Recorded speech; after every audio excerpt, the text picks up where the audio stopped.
I just wanted to get one more maybe similarity or difference between these two views that we've just been discussing, yours and then Dennett's and Frankish's, before we move on. And one thing that Dan emphasizes quite often is that consciousness is a spectrum, even though in our sort of folk views of consciousness, it's kind of like an on-off thing.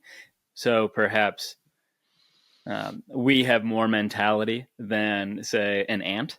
And I'm wondering if you're on board with this as well, that we ought to think of consciousness as a spectrum. I don't think I am, but I think that's a stronger claim than the one I've just been making, right? I think you could be on, as I say, as is the mainstream position, you could be on board with the reality of phenomenal consciousness, subjective experience, but think it comes in a spectrum. There are maybe grey areas between things that are conscious and non-conscious. There's a very interesting paper by the wonderful materialist philosopher Eric Schwitzgebel, who's got a very good new book out, The Weirdness of the World. We spoke about it. Audience.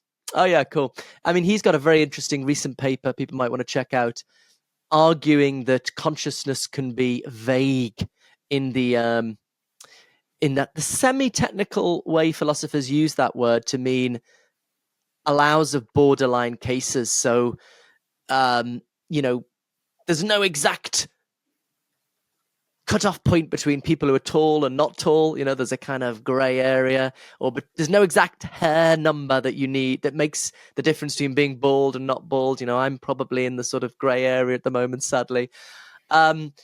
But could consciousness be like that?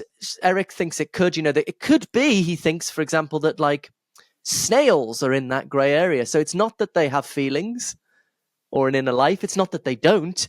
It's that they're in the in-between where they neither do and neither don't. It's not just that they have a little bit of consciousness.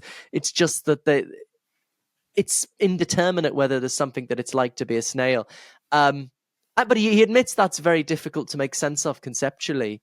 So I've argued against that.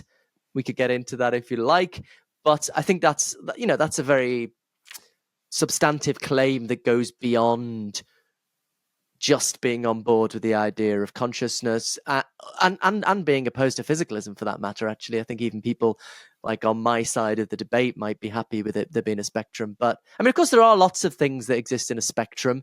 And I'm not surprised Dennett says that, because he doesn't believe in phenomenal consciousness.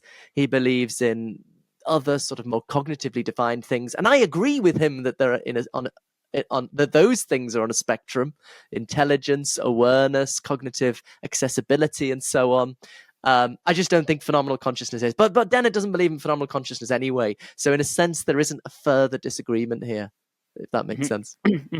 The vagueness claim is quite fascinating. I mean, two things that come... Of course, vagueness is a very thorny and storied issue in philosophy itself, but two possible responses to this that come to mind are Timothy Williamson's epistemicism. So maybe there is a fact of the matter about whether snails are conscious, but for whatever reason, it's something that we just never will have access to. And then the other possibility that comes to mind is sort of rejecting the coherence of this claim by pointing out or arguing that consciousness is really a linguistic rather than a physical issue. But I think that would take us too far afield for the moment getting into it. So I'd like to get back to our... Yeah, just very briefly on that. Yeah, I think you're right. It will quickly get technical, but I mean, Williamson stuff is another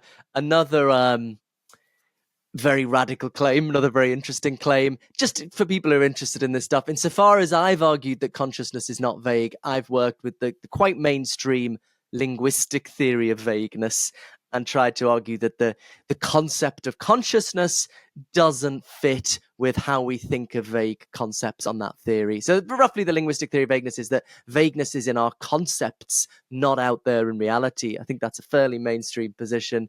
And I think consciousness being vague doesn't fit with that. So yeah, just in case people want to chase that up. But yeah, we should probably avoid it or it'll get quickly too technical.